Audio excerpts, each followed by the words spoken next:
Coinbase, salah satu platform jual beli mata uang kripto terbesar di dunia, menghadapi kasus kebocoran data pelanggan yang melibatkan pegawai layanan pelanggan mereka.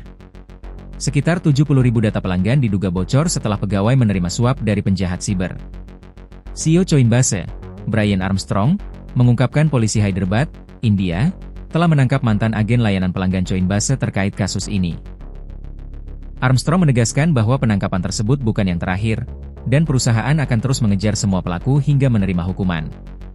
Satu lagi berhasil dikalahkan, dan masih akan ada lagi, kata Armstrong, mengutip The Register, Selasa, 30 Desember 2025. Jenis data yang bocor. Data yang bocor mencakup nama, alamat, nomor telepon, email, hingga data identitas pelanggan. Namun, akses penting seperti kata sandi, kode keamanan 2 faktor, 2FA, dan dompet kripto pelanggan dipastikan tidak ikut bocor. Meski demikian, data yang bocor tetap berpotensi dimanfaatkan penjahat untuk melakukan penipuan. Modusnya antara lain dengan menyamar sebagai pegawai Coinbase dan membujuk korban untuk menyerahkan kripto mereka. Selain itu, para penjahat diduga juga mencoba memeras Coinbase dengan menuntut uang tebusan sebesar 20 juta $, atau sekitar 334 miliar rupiah. Coinbase menolak membayar tebusan tersebut. Sebagai gantinya, perusahaan menawarkan 20 juta $, atau 334 miliar rupiah bagi siapapun yang membantu menangkap para pelaku kejahatan tersebut. Kontroversi alih daya layanan pelanggan. Kasus ini memicu kritik publik, khususnya terkait praktik alih daya layanan pelanggan Coinbase ke luar negeri. Praktik ini dianggap membuka celah terjadinya suap dan kebocoran data. Sebelumnya, Coinbase juga sering dikritik karena layanan pelanggan yang dinilai kurang responsif dan kurang aman. Analis keamanan siber menekankan bahwa pengawasan internal dan pelatihan pegawai menjadi kunci untuk mencegah kebocoran data, terutama pada perusahaan yang menangani aset digital bernilai tinggi. Kasus Ronald Spector di Brooklyn, Amerika Serikat. Selain kebocoran di luar negeri, Coinbase juga bekerja sama dengan Kejaksaan Distrik Brooklyn terkait kasus kriminal lainnya yang melibatkan seorang pria asal Brooklyn, Amerika Serikat, bernama Ronald Spector, 23. Spector dituduh menyamar sebagai pegawai Coinbase untuk menipu sekitar 100 pengguna.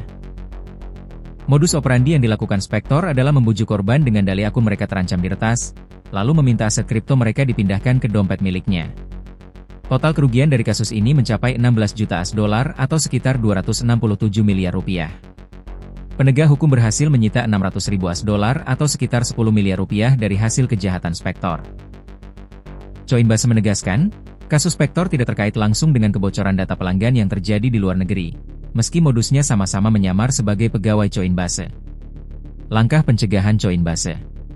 Dalam menghadapi kasus ini, Coinbase menegaskan beberapa langkah pencegahan, memperketat pengawasan internal untuk pegawai layanan pelanggan, terutama yang berada di luar negeri.